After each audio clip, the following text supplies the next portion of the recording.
Au Liban, les blessures des conflits ont laissé place à l'effondrement économique. Dans un pays où 80% de la population vit désormais sous le seuil de pauvreté, la culture n'est plus une priorité et les artistes ont dû s'adapter. Dans ce cinéma, l'illustratrice de bande dessinée Noémie Honein partage gratuitement ses dessins et ses textes avec un public toujours avide de découvertes. Et j'appelle « Hi mom !» Elle répond du Liban « Habibi, Habibi, comme tu me manques beaucoup, beaucoup, beaucoup. » Et là, je rigole, je dis « Hihi !» Son album autobiographique raconte son combat contre le cancer. Mais en filigrane, on retrouve aussi tous les défis quotidiens de la jeunesse libanaise.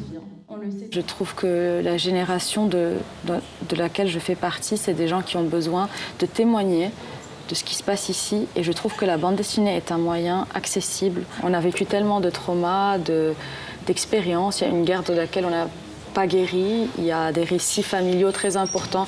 Donc je crois qu'on a besoin de faire notre histoire.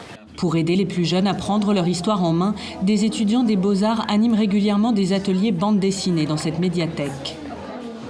L'occasion pour Nour, Layan et leurs parents d'oublier un peu la crise. Qu'est-ce que tu as dessiné? Ça nous aide peut-être pour faire autre chose, pour nous et pour les enfants. Que vous voyez, la vie elle continue. Il ne nous reste que le dessin.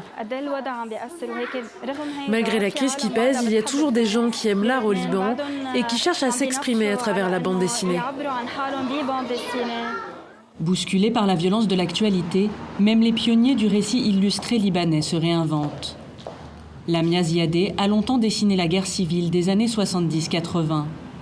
Mais en préparant sa dernière exposition, de nouveaux visages se sont imposés, comme celui de Sherine Abou Akleh, une journaliste palestinienne tuée au printemps dernier par un tir israélien.